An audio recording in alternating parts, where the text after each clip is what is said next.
Bien, el tema es el movimiento en una dimensión. Entonces empezaremos dando algunas definiciones importantes. La cinemática. Entonces tenemos que la cinemática es la clasificación y comparación de los movimientos, ¿sí? De los cuales el movimiento en una dimensión es el más sencillo de describir. Por eso es que se inicia con ese tipo de movimiento, porque a partir de ahí se puede generalizar al movimiento en 2 y en 3 dimensiones. ¿Sí? Entonces, el movimiento unidimensional se presenta sobre una línea recta, ¿sí? La cual puede ser horizontal, vertical o inclinada. ¿Sí? Por ejemplo, la caída libre, yo suelto mi plumón, todos sabemos que va a caer y cae en una línea recta vertical. ¿Sí?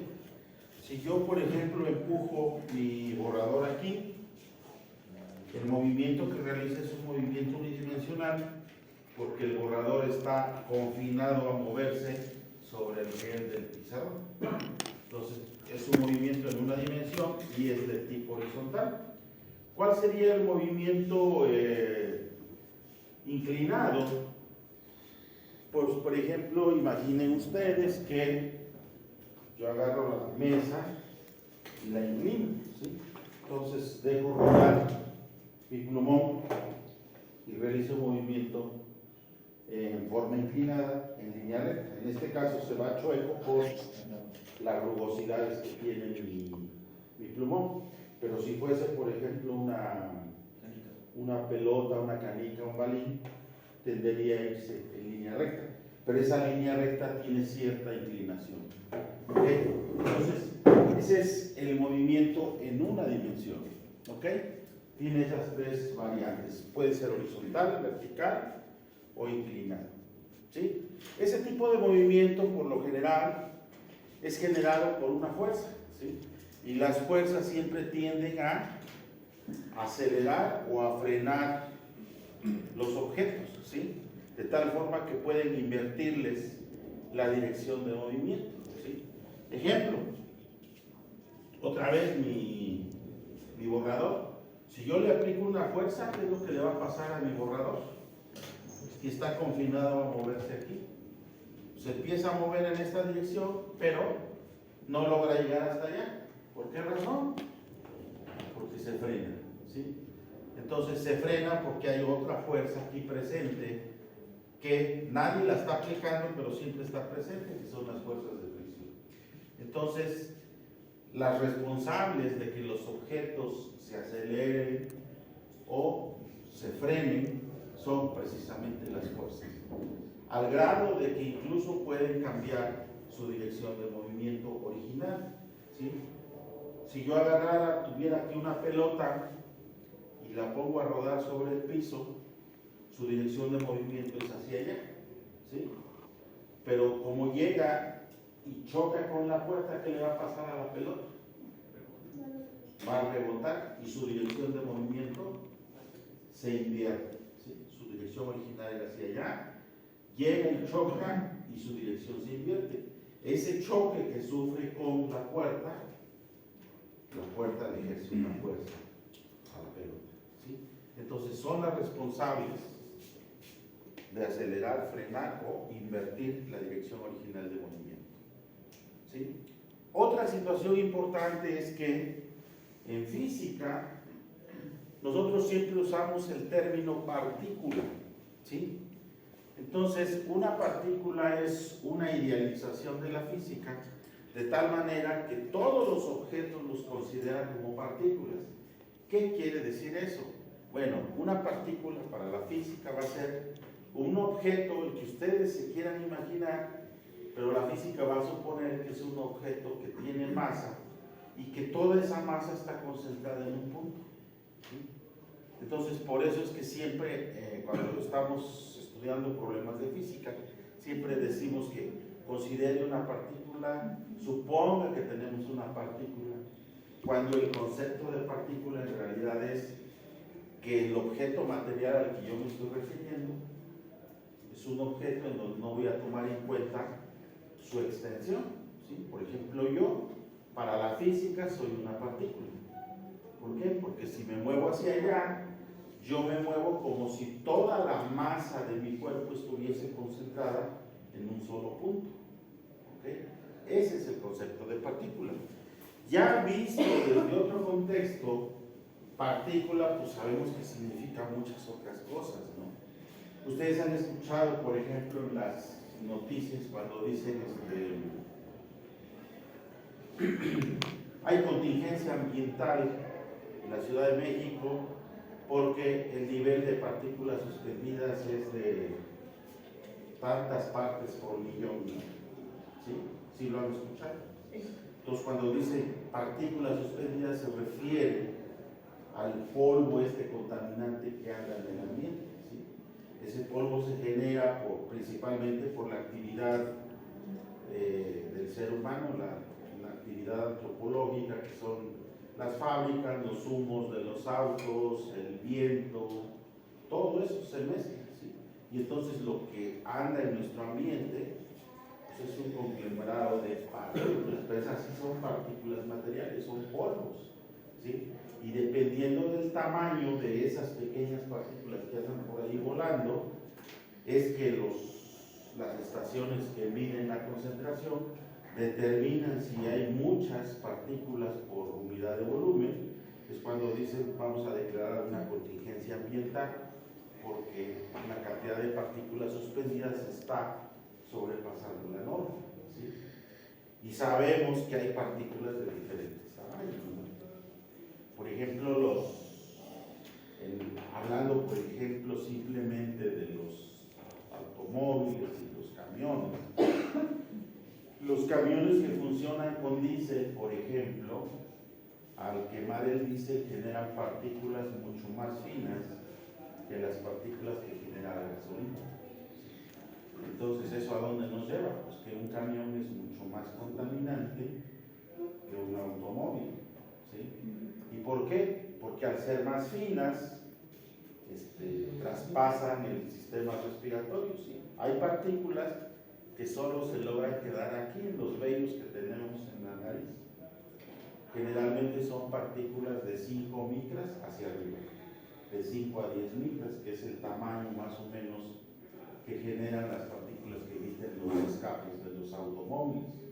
Pero si estamos hablando de un camión que trabaja con diésel, las partículas que saca son menores a 5 micras y mayores a 1 micra. Entonces esas partículas pasan fácilmente esta parte de aquí y se quedan atoradas aquí en la garganta. Por eso es que luego se nos inflama la garganta. ¿Ok? Entonces el diésel es más peligroso. Y ya si hablamos de partículas todavía más finas de algún proceso industrial que son menores a 1 micra, esas logran pasar la garganta y se van a los pulmones. ¿Ok? Entonces por eso hay 3 tipos de partículas. Generalmente cuando las partículas son menores a 1 micra de diámetro se conocen como aerosoles, ¿sí? Entonces esa es la diferencia, ¿sí? Quedémonos entonces con el hecho de que para nosotros en este momento una partícula va a ser cualquier objeto macroscópico que se mueve o que tiene la capacidad de moverse, no importa de qué tamaño sea. Al decir que es una partícula se va a comportar como si su masa estuviese concentrada en un punto. ¿Ok? Bien, entonces la posición se refiere a la ubicación física en el espacio del objeto o partícula al que yo me estoy refiriendo, ¿sí? Si yo logro decir cuál es la posición de la partícula que me estoy refiriendo, es porque yo puedo decir en dónde se encuentra en ese momento e incluso puedo predecir en dónde va a estar posteriormente o incluso adivinar en dónde estuvo antes. Todo eso me lo puede dar la posición. una cantidad, un parámetro importante para el caso del estudio de la física. Bien, entonces la física siempre se va a poder, el movimiento principalmente, siempre se va a poder describir mediante una gráfica, ¿sí? Entonces, si estamos diciendo que la posición es algo importantísimo para describir una partícula, entonces esa posición siempre se va a poder representar mediante una gráfica en un plano cartesiano. ¿Qué es lo que vamos a tener en este plano cartesiano? En el eje vertical vamos a tener la posición y en el eje horizontal siempre vamos a tener el tiempo. Y entonces, hablando de posición, vamos a tener tres posibilidades principalmente. Una posibilidad es que la posición se comporte así, como una línea recta con una cierta pendiente, ¿sí? ¿Qué tipo de comportamiento es este? Pues fíjense, como lo que tengo aquí me describe la posición, lo que tengo aquí me describe el tiempo, lo que me dice es que si yo recorro una cierta distancia en esta dirección, también recorro una cierta distancia en esta dirección. ¿Qué quiere decir? Que ese comportamiento es directamente proporcional. A un aumento en la posición le corresponde un aumento en el tiempo, ¿sí? Y ese es su comportamiento directamente proporcional. Eso es lo que me indicaría una línea recta con inclinación, ¿sí? Si la línea no tuviese inclinación y, por ejemplo, fuese así, ¿qué es lo que me estaría representando? Que el objeto no se está moviendo, que pertenece o permanece en esta posición, le voy a llamar X0. Desde que yo empiezo a observar cuando el tiempo vale 0 y empieza a transcurrir el tiempo, la posición del objeto no cambia, ¿sí? Entonces, eso es lo que me describe una línea recta horizontal con pendiente igual a 0. Esta es una línea recta con pendiente igual a 0. Esta es una línea recta con una cierta pendiente diferente de 0. Recuerden que la pendiente siempre tiene que ver con el ángulo que se forma respecto a este eje, ¿sí? Si yo logro medir este ángulo de aquí, puedo calcular la pendiente de esta línea recta. Entonces son dos tipos de movimiento. Un movimiento de una partícula que está inmóvil, representado por una línea horizontal en una gráfica de posición contra tiempo. En el caso de la línea recta pero con inclinación, me representa un movimiento directamente proporcional al tiempo, ¿sí? Y si ahora tengo un comportamiento como este, en donde la posición se comporta como una línea que ya no es recta, sino con una cierta curvatura, ese tipo de comportamiento me sugiere que la posición va cambiando de manera cuadrática con el tiempo. ¿Okay? Entonces, en concreto, una gráfica me puede explicar dónde se encontraba la partícula en el instante de tiempo t igual a 0 y dónde se encuentra en los diferentes instantes de tiempo posterior. ¿Okay? Esa es la información que yo le puedo sacar a una gráfica. ¿Ok? Bien, entonces, para tener la película más clara, supongamos que yo tengo aquí este tipo de gráficas, ¿sí? La línea azul, roja, verde, no sé qué color alcancen a ver aquí, yo lo veo un poco borroso. ¿Qué color alcanzan a ver? Como violeta, ¿no? Bueno, son 4 líneas. ¿Cuál es la característica de estas líneas? Todas me representan líneas rectas. ¿Qué? Bueno, sí son paralelas, pero cuando están así son horizontales. ¿Qué representan? Que la partícula no se está moviendo. Por ejemplo, aquí puede ser la partícula 1. ¿Sí? ¿Qué me dice? Que la partícula 1 se encuentra en la posición, supongamos que esto que tengo aquí fueran metros, se encuentra en la posición, ¿qué número es aquí? Fíjense en la escala de acá, menos 3 metros. Entonces me dice que la partícula 1 representada por la línea de color, ¿qué? De color verde, representa una partícula inmóvil en la posición menos 3 metros, ¿sí? Porque a medida que transcurre el tiempo, la posición es la misma, ¿sí? ¿Qué me representa la línea de color rojo? Bueno, diríamos, me representa la partícula número 2, inmóvil, ¿sí?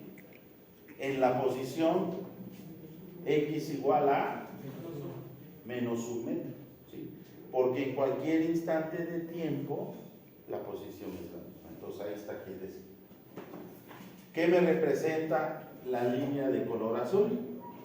Bueno, diremos que esa es la partícula número 3 y representa una partícula que está inmóvil, no se está moviendo, estacionada en la posición x igual a 2 metros, ¿sí?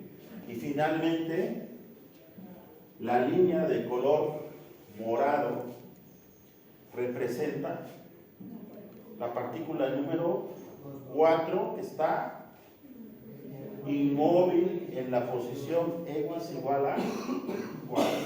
Eso es lo que me representa ese tipo de gráficas en un plano cartesiano x tiempo. ¿Ok? Bien.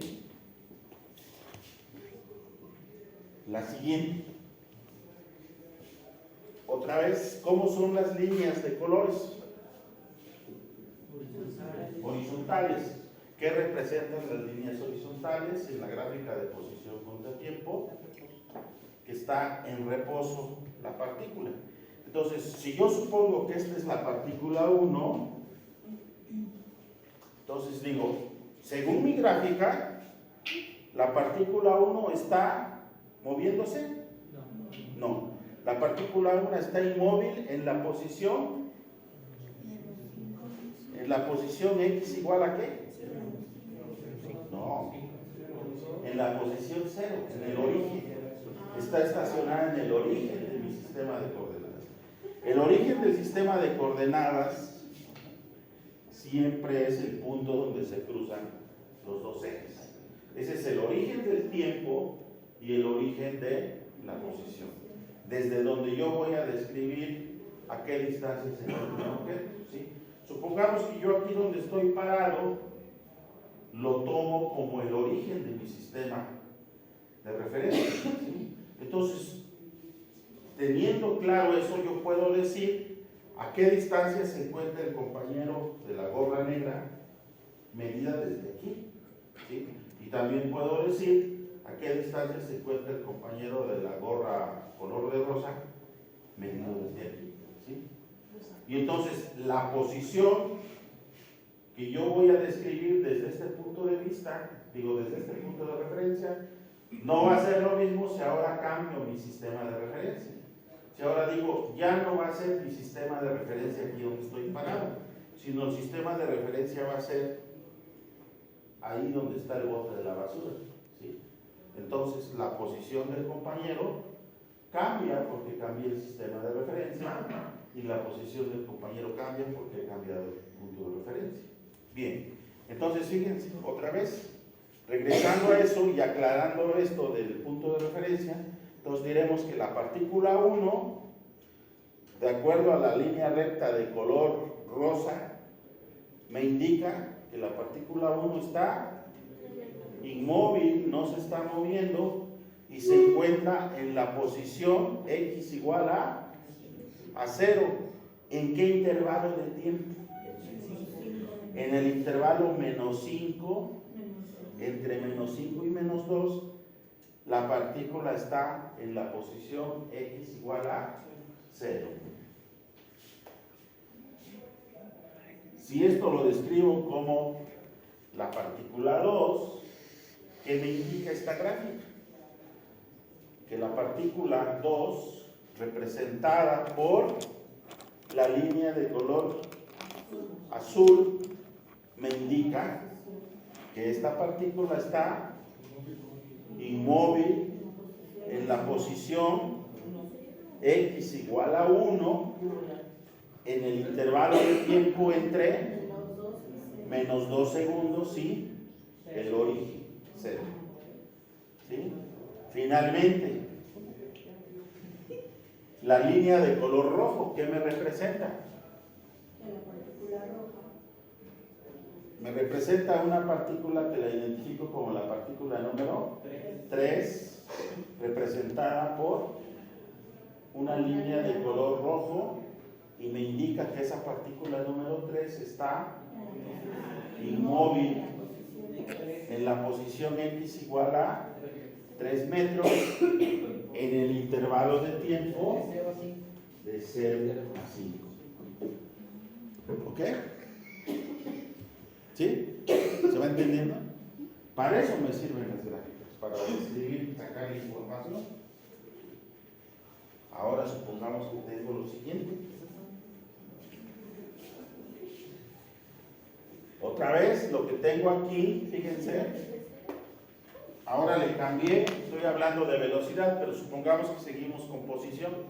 Supongamos que sigo aquí diciendo que esta es la posición y este es el tiempo, ¿sí? ¿Cuántas gráficas tengo? ¿Cuántos colores? 4. Verde, morado, azul y rojo. ¿Qué me representa la línea verde?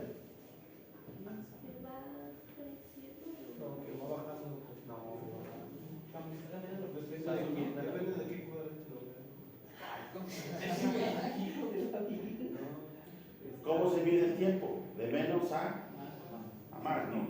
Generalmente nosotros lo que nos va a interesar es desde aquí hacia allá, ¿sí? Entonces, si lo vemos así, nos olvidamos de esta parte. ¿Qué me indica este pedacito de gráfica? Que me representa la partícula que le voy a llamar la partícula 1. Supongamos que yo solo quiero describir desde el tiempo igual a 0 en adelante.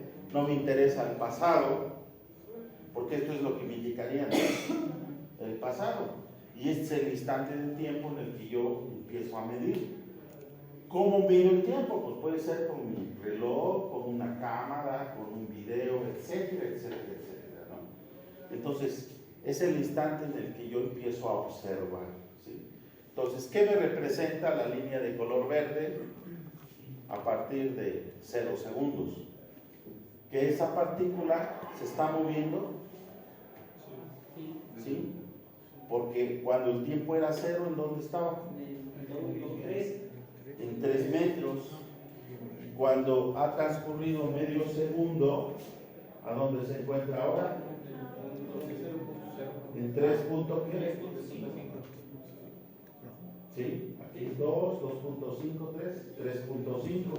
Cuando ha transcurrido un segundo, está en la posición 4, y si le sigo, seguro va a seguir esta tendencia, ¿sí?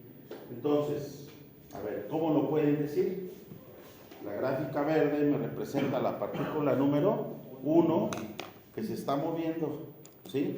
¿Dónde se encontraba cuando el tiempo valía 0? En 3 metros. No estaba en el origen, sino estaba a 3 metros del origen.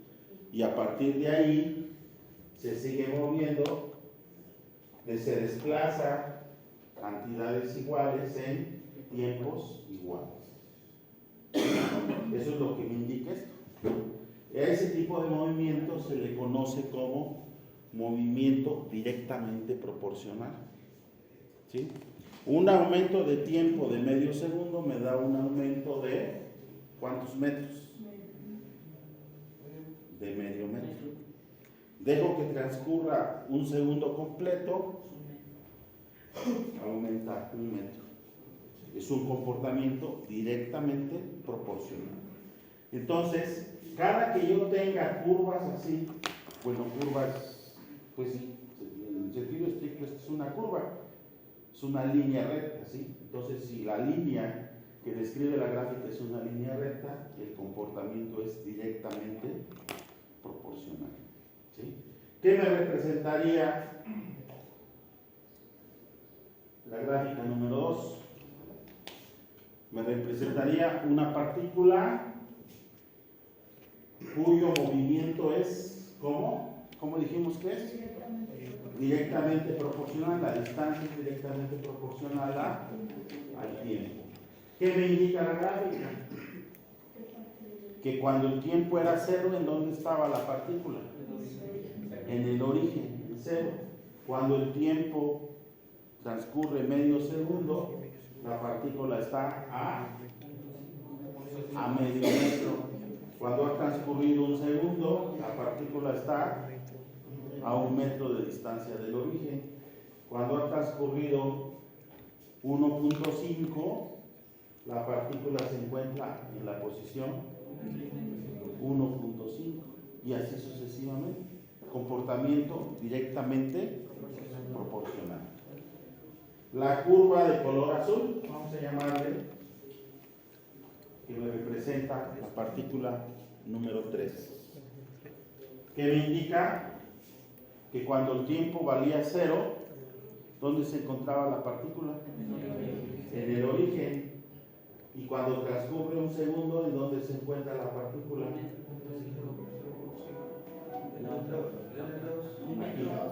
Perdón, estamos con azul, ¿sí?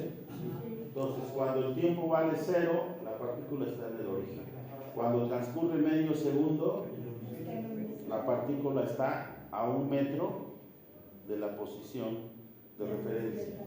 Cuando ha transcurrido un segundo, la partícula se encuentra a 2 metros. Cuando transcurre 1 segundo y medio, la partícula se encuentra a 3 metros. Cuando han transcurrido 2 segundos, la partícula se encuentra a 4 metros. Comportamiento directamente proporcional. Por último, ¿de qué color es esta? ¿Naranja o roja? Bueno, digamos que es roja, ¿no? Bien, la línea de color rojo me representa la partícula número 4, que me indica que cuando el tiempo era 0, ¿en dónde estaba la partícula? ¿En qué posición? En la posición que, cuando el tiempo valía 0, en la posición menos 3 metros. Pregunto ahora, ¿en qué instante de tiempo la posición de esta partícula vale 0? A los 3 segundos se encuentra en el origen. ¿En qué instante de tiempo la partícula se encuentra a 3 metros? Positivo.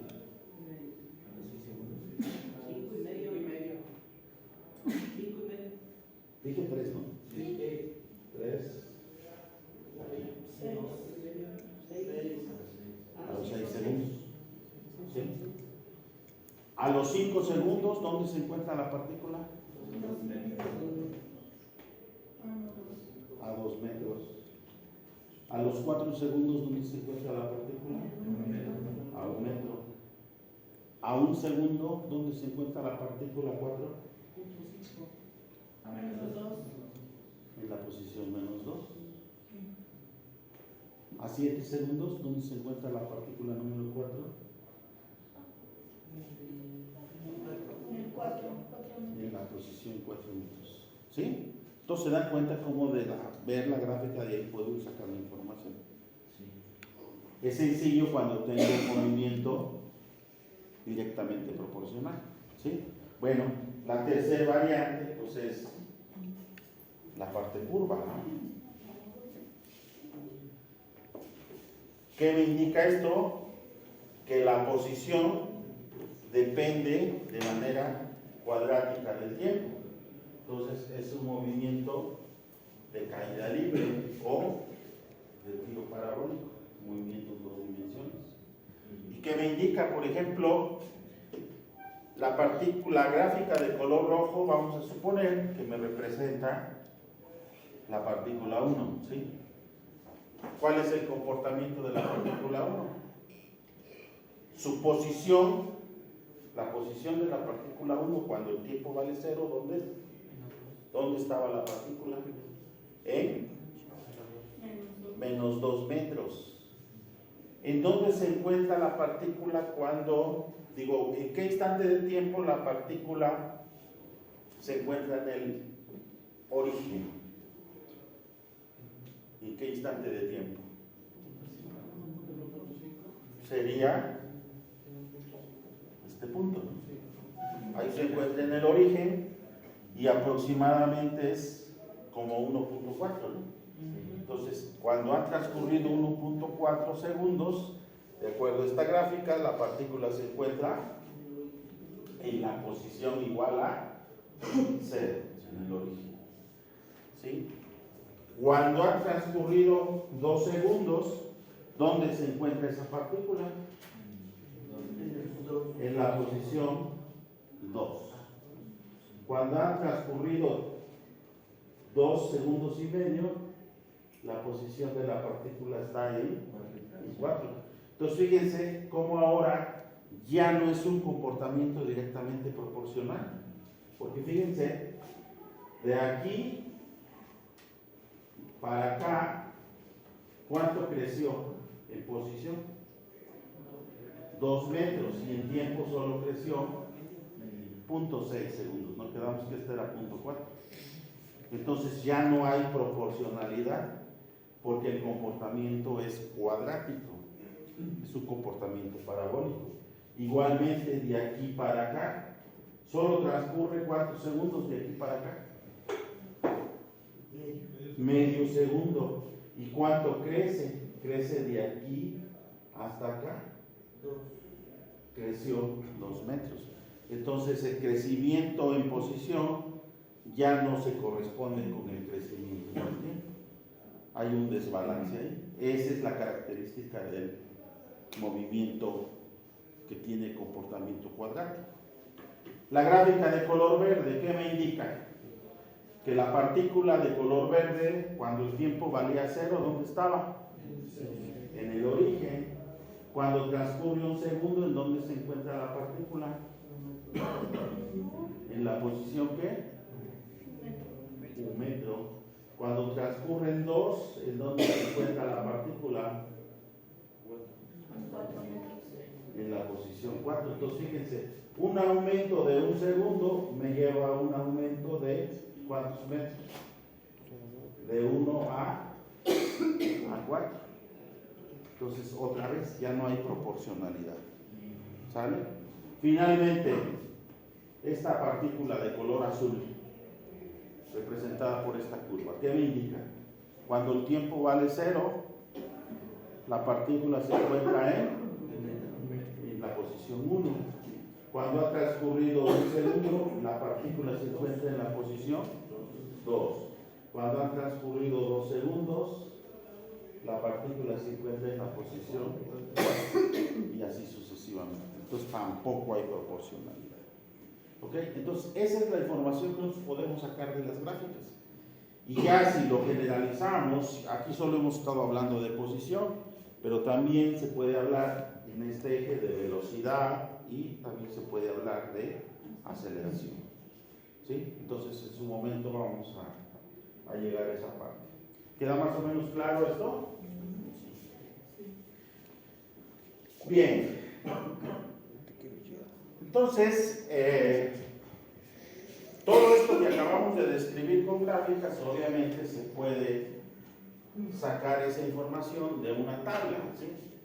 En donde si nosotros estamos haciendo referencia a la posición de cualquier partícula, decimos que en el caso de una partícula que está en movimiento, ese movimiento se conoce por completo siempre y cuando yo pueda expresar su posición, la posición de esa partícula como función del tiempo.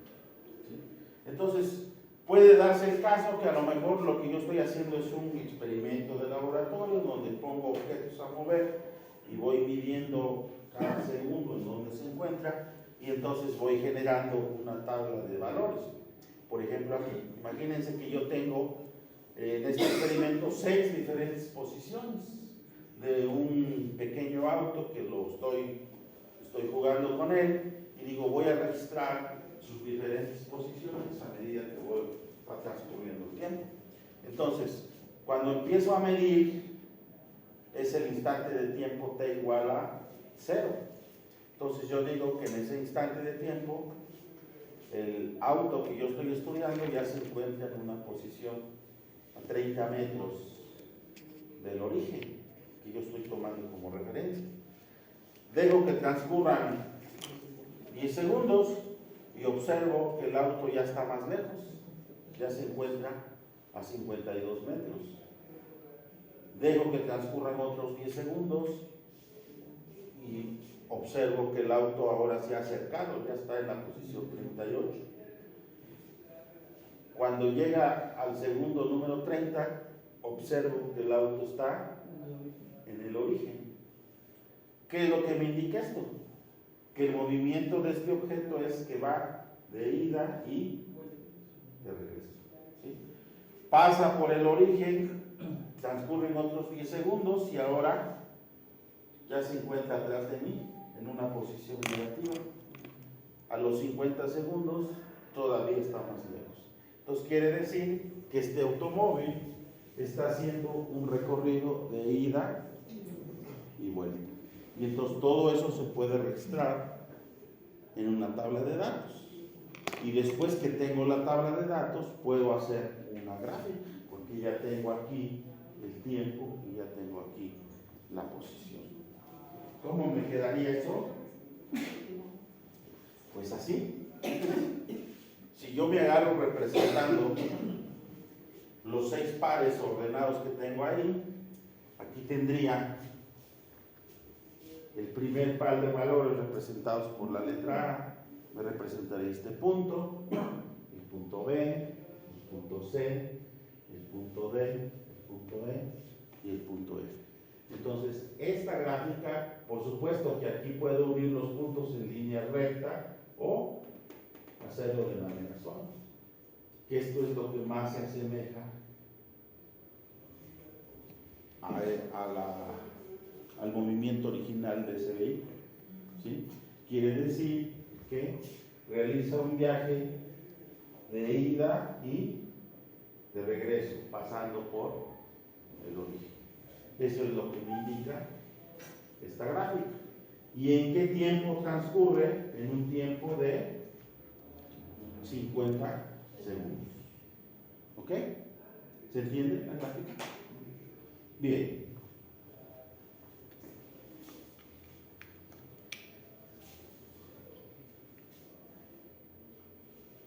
Entonces, ya con esta información y después de que hemos estado discutiendo, pues vamos a empezar a dar definiciones para empezar a tratar de entender qué es lo que pasa con el movimiento. Entonces, lo primero que vamos a definir es el desplazamiento. ¿Qué cosa es el desplazamiento? Bueno, el desplazamiento va a ser un cambio desde una posición inicial representada por XY a otra posición final que le voy a llamar XF. ¿Sí? Y entonces ese desplazamiento lo voy a representar con una letra griega. ¿Cómo se llama esta letra? Delta. Delta. Es delta mayúscula. Entonces, ¿cómo se lee? Delta X igual a X final menos X inicial. Esa va a ser la definición del desplazamiento. Ahora, todavía no vemos vectores, viene en el siguiente capítulo, en el capítulo 3. ¿Sí? Esta flechita que tiene arriba significa que el desplazamiento es un vector. ¿Sí? Por el momento solo les diré que un vector es una cantidad física que tiene 3 características.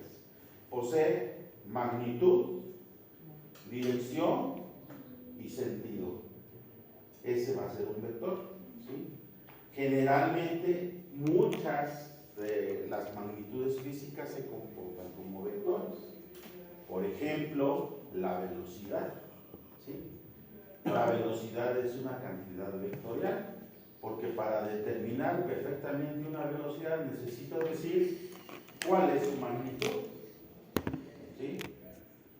Cuál es su dirección y cuál es su sentido.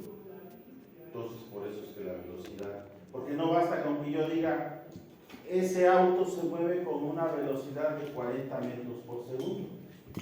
Cuando digo nada más se mueve con una velocidad de 40 metros por segundo, solo me estoy refiriendo a la magnitud de la velocidad. Me falta decir en qué dirección va y en qué sentido. Si va en la dirección X o en la dirección Y o en la dirección Z, y si va en el sentido positivo o negativo. ¿Sí? De la misma manera la aceleración. La aceleración también es una cantidad vectorial. ¿Sí? Si yo digo, un auto está acelerando a razón de 2 metros por segundo al cuadrado, lo único que estoy diciendo es la magnitud. Falta que diga en qué dirección está acelerando y en qué sentido. ¿Qué es lo que me da la dirección? Pues si el auto está acelerando, su velocidad está creciendo, pero también puede darse el caso que esté desacelerando, que sería que su velocidad va disminuyendo. Entonces ahí eso tiene que ver con la dirección de la aceleración. Si es positiva, está acelerando. Si es negativa, está o frenando, que es equivalente, ¿no? Y el sentido, ¿sí? ¿El sentido qué me indica? Que se mueve en dirección positiva o en dirección negativa, ¿sí? Entonces también la aceleración es una cantidad vectorial. Eso es lo que me indica un vector. Ejemplos de cantidades físicas que no son vectores. El tiempo. Para determinar el tiempo no necesito decir en qué dirección va el tiempo, ¿no? Simplemente digo, para ir de aquí a mi casa me tardo 1 hora y con eso basta. El término está perfectamente definido, porque el tiempo no es un vector. Entonces, esas cantidades físicas que no son vectores se les llama escalares, ¿sí? También lo vamos a ver en su momento en el siguiente capítulo. Otro ejemplo de un escalar, la temperatura. Si yo digo la temperatura a la que estamos aquí es una temperatura de 25 grados centígrados en este momento, con eso está perfectamente definido el término, la magnitud física llamada temperatura de ese salón. No necesito decir en qué dirección va la temperatura, porque eso es innecesario. Simplemente estamos diciendo que el promedio de temperatura, esté yo aquí, esté en ese rincón, esté sentado en esa silla, en todas partes, si mi reloj pudiera medir la temperatura, estaría yo registrando 25 grados aquí, 25 grados allá, 25 grados aquí. Entonces la temperatura es otro ejemplo de una magnitud física que no es vector, que es un escalar. ¿Ok? Bien, entonces ya se entendió la diferencia entre un vector y un escalar. Bueno, entonces el desplazamiento va a ser un vector. ¿Ok? ¿Y cómo se define? Simplemente como la resta de quién con quién. La posición final menos la posición inicial. Por lo tanto, un desplazamiento positivo indica que el movimiento se da en dirección positiva, ¿sí?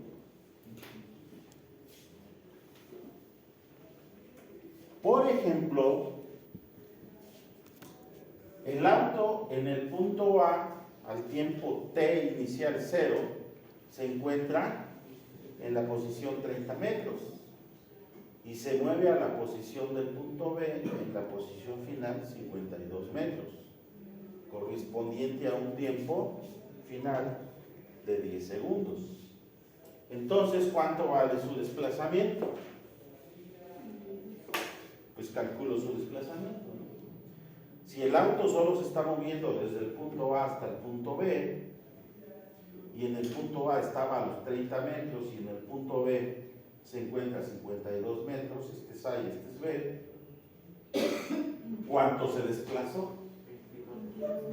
22 metros, porque lo único que tengo que medir es posición final, que es 52, menos posición inicial, que es 30 metros, ¿sí? Entonces tiene un desplazamiento de 22 metros en la dirección positiva, porque este número salió positivo. ¿Ok? Puede haber desplazamientos. Bien, entonces dice que si el auto regresa al punto A, entonces la posición final, ¿cuánto vale? 30. Y en ese caso, ¿cuánto vale el desplazamiento? 0. ¿Sí? Entonces el desplazamiento puede valer 0, porque es un objeto, está aquí originalmente, va y regresa. Entonces la posición final coincide con la posición inicial. En ese caso decimos que el desplazamiento vale 0, a pesar de que en realidad la distancia de recorrido no es 0, porque tuvo que recorrer una distancia para allá y venirse de regreso. ¿Sí? Entonces esa es la característica principal por el hecho de que el desplazamiento es un vector. ¿Sí? Un ejemplo que nos permite, aficionados al béisbol, ¿nadie? ¿No? Me quedé en otro sitio. ¿A qué son aficionados? Al fútbol.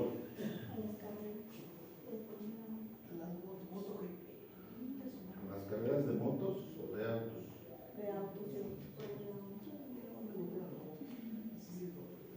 Bueno, pues tantito, regresemos al siglo pasado, ¿no? El ejemplo del béisbol. ¿Sabe jugar béisbol?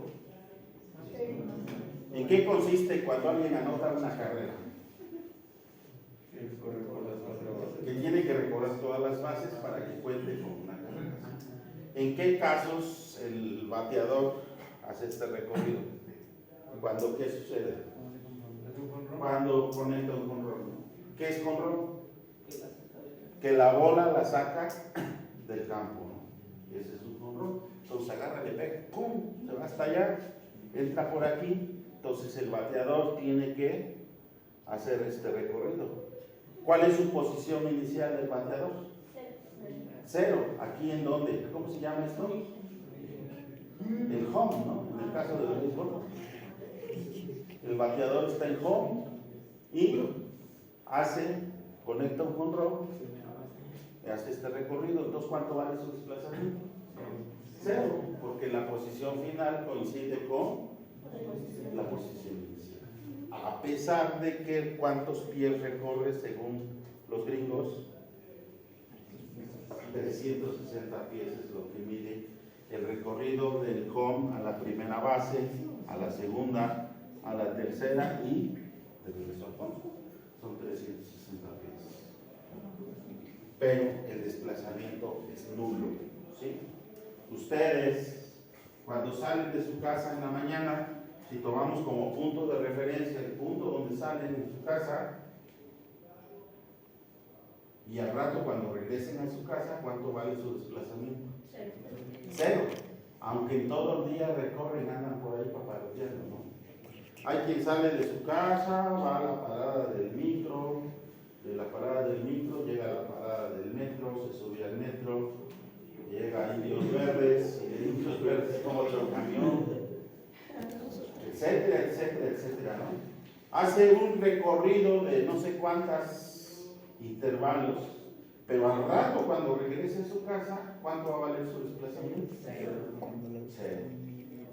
Aunque haya realizado un recorrido. Entonces, ojo, no confundir el desplazamiento con la distancia de recorrido. Son dos cosas diferentes. ¿Ok? Incluso el recorrido que hacen de venida a lo mejor no es el mismo que hacen de regreso. Porque puede ser que en la mañana pues, se vengan directo a la universidad, pero ahorita de regreso a lo mejor alguien pasa a la cantina, alguien pasa al súper, alguien pasa a donde. Ya mencioné dos, ¿cuál es la tercera? La cantina, el súper. Alguien pasa a trabajar y llega a su casa más tarde. ¿Qué otra? Alguien pasa al billar, no hay aquí, ¿no? ¿A dónde otro lado pasan, compañeros? Sincérense. A comer. ¿Eh? Al comedor. Al comedor. Ok, entonces, ¿queda clara la idea? Desplazamiento es una cosa, distancia recorrida es otra cosa. ¿Vale? Es el desplazamiento. Es el desplazamiento. Bueno, en el caso del básquetbol también, ¿no? ¿Quién juega básquetbol? ¿Sí? ¿Qué es lo que genera el que lo ponen de poste cuidando la canasta? Generalmente tiene que pegar la carrera y ir a rematar y se regresa en chinga para cuidar la canasta, ¿no? ¿Cuánto vale su desplazamiento cada vez? Por eso el básquet también es un deporte bien cansadísimo, ¿sí? Porque más el que está de poste tiene que estar haciendo esto todo el tiempo.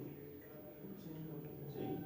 Entonces es un desgaste tremendo y también es un ejemplo de desplazamiento en promedio casi cero. ¿Vale? Bueno, siguiente concepto. Velocidad promedio. ¿Sí? La velocidad promedio la vamos a definir como una razón. ¿Han escuchado el término razón?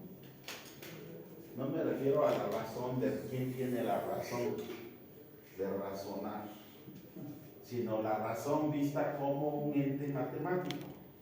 ¿Qué cosa es una razón? Es una proporción entre dos cosas. ¿Sí? Entonces, la velocidad promedio va a ser la razón entre el desplazamiento y el intervalo de tiempo. ¿Ok? ¿Cómo se lee? Velocidad promedio igual a delta x entre delta t. Generalmente en matemáticas y en física, la delta la usamos para determinar incrementos. Por ejemplo, aquí lo que me está representando es una diferencia, un incremento negativo o positivo dependiendo del signo que resulte aquí. ¿Sí? Y aquí que me está representando delta t, un cambio en el tiempo, que es un incremento positivo o negativo dependiendo de cuál sea esta definición. ¿Ok? Entonces, eso va a ser la velocidad promedio. Desplazamiento entre cambio en el tiempo. ¿Sale? Delta x entre delta t y también es un vector. Entonces dice que aunque la distancia recorrida siempre va a ser positiva, la velocidad promedio puede ser positiva o negativa dependiendo del signo de desplazamiento. ¿Okay? Quien lleva la voz cantante aquí para determinar el signo de la velocidad es el desplazamiento, porque puede darse el caso de que tenga desplazamiento positivo, desplazamiento negativo o desplazamiento cero. Si el desplazamiento es cero, la velocidad promedio va a ser cero. Es decir, salen de casa, vienen a la universidad, regresan a casa más tarde, su velocidad promedio es cero. A pesar de que hacen un recorrido y se tardan 8 horas algunos, 10 horas otros, 6 horas otros, la velocidad promedio va a ser cero porque su desplazamiento va a ser cero. ¿Okay? Entonces, eso a veces genera un poquito de confusión, pero bueno, necesitamos pasar por esta definición para poder entender lo que viene, porque de esta manera es como se va construyendo la siguiente definición de velocidad, que es la velocidad instantánea, y después de que se tiene la velocidad instantánea, se usan esas dos definiciones para encontrar las ecuaciones que gobiernan la cinemática. Entonces, si nosotros lo hacemos así, partiendo de este concepto, y luego vamos a la velocidad instantánea, y a partir de ahí deducimos ecuaciones cinemáticas, no vamos a tener necesidad de aprender de memoria ninguna fórmula, que es lo que a veces, o casi siempre en un curso de física, es lo que nos atormenta, ¿sí?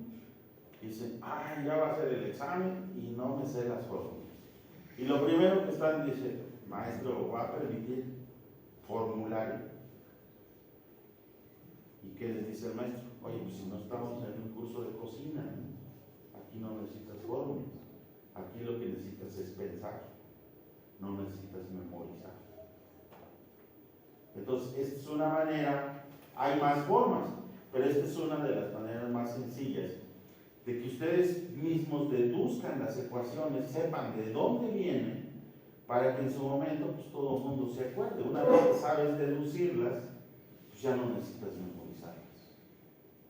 Y entonces desaparece ese problema, ese fantasma que nos persigue, creo que desde la secundaria, ¿no? ¿O no? Desde la secundaria teníamos esa fórmula, no me acuerdo de esa fórmula, no me acuerdo de esa fórmula. En mi época, hoy hay muchas otras maneras de traer el famoso acordeón, pero en mi época, por ejemplo, tenías que hacer un papelito y metértelo por aquí en el reloj o donde no te viera el profesor. Las chavas en las piernas se escribían, pues generalmente traían falda, no se usaba el pantalón todavía, entonces ahí estaban viéndose las fórmulas, etc. Había muchas maneras, hoy no sé cómo le hacen ustedes. ¿Quién sabe? A ver, confiésense. ¿Cómo le hacen para meter un acordeón a un examen?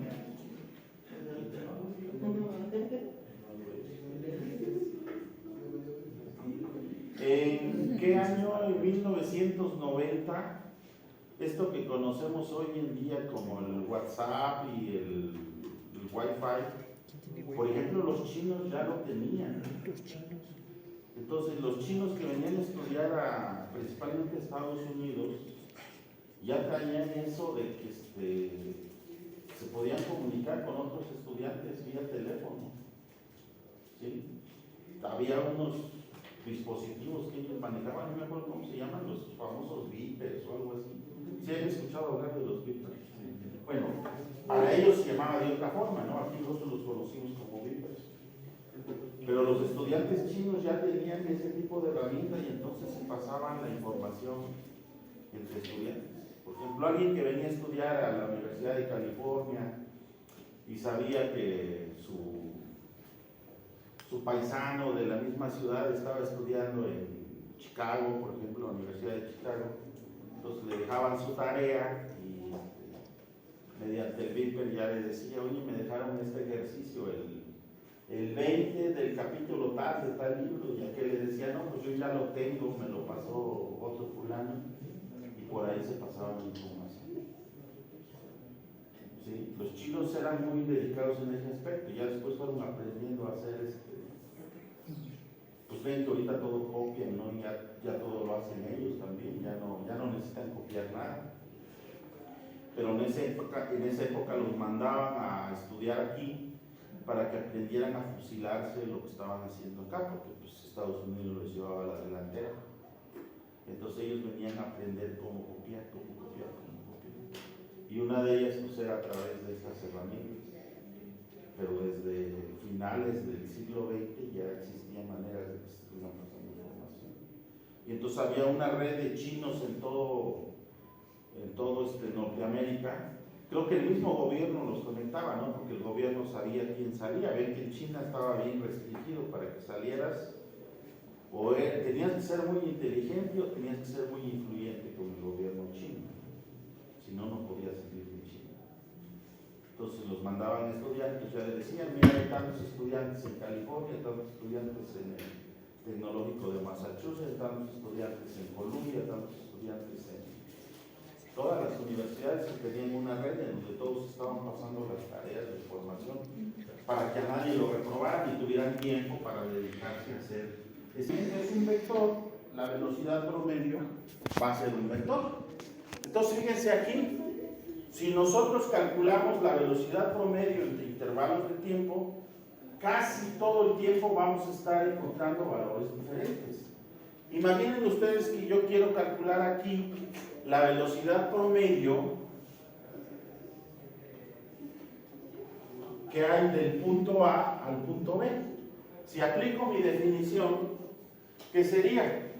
Sería posición final, que sería la posición en el punto B menos la posición en el punto A, entre el intervalo de tiempo, que sería el tiempo en el punto B, que es el tiempo final, menos el tiempo inicial, que es el tiempo en el punto A.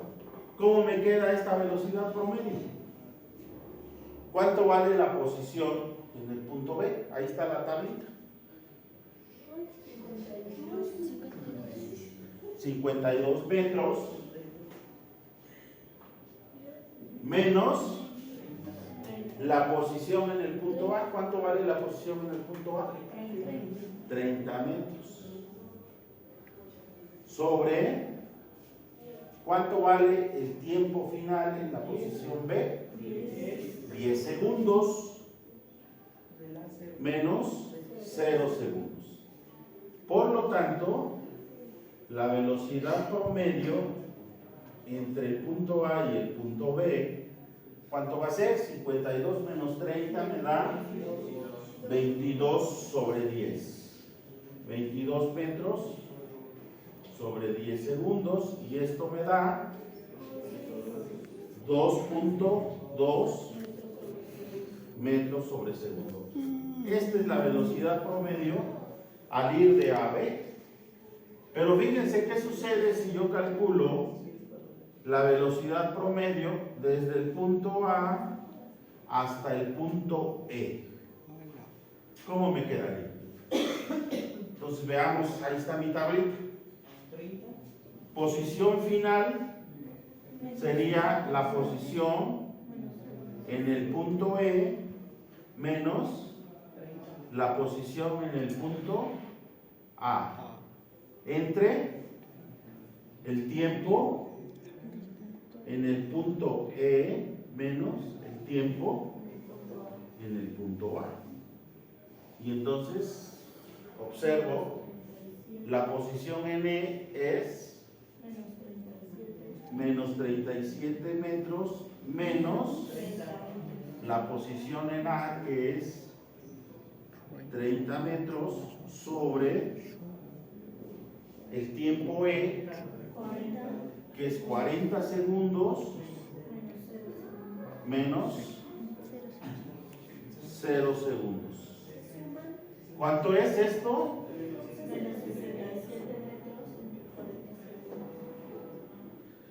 Menos 30 y menos 30, 37, perdón, me da menos 67 metros sobre 40 segundos. Si hacemos el cociente de esto, ¿cuánto me da? Saquen su calculadora. Menos 1.675. Y unidades de metros sobre segundo. Entonces, fíjense, la velocidad promedio es muy distinta dependiendo del intervalo en el que yo la calculo. ¿Sí? ¿A qué me lleva esto?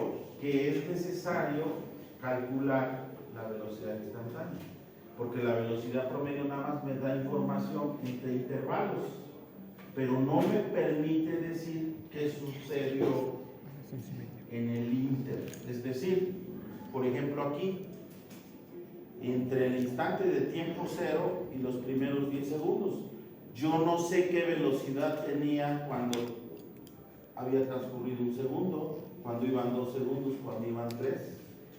Igual aquí, la velocidad promedio entre el inicio y los 40 segundos, me sale incluso una velocidad promedio negativa.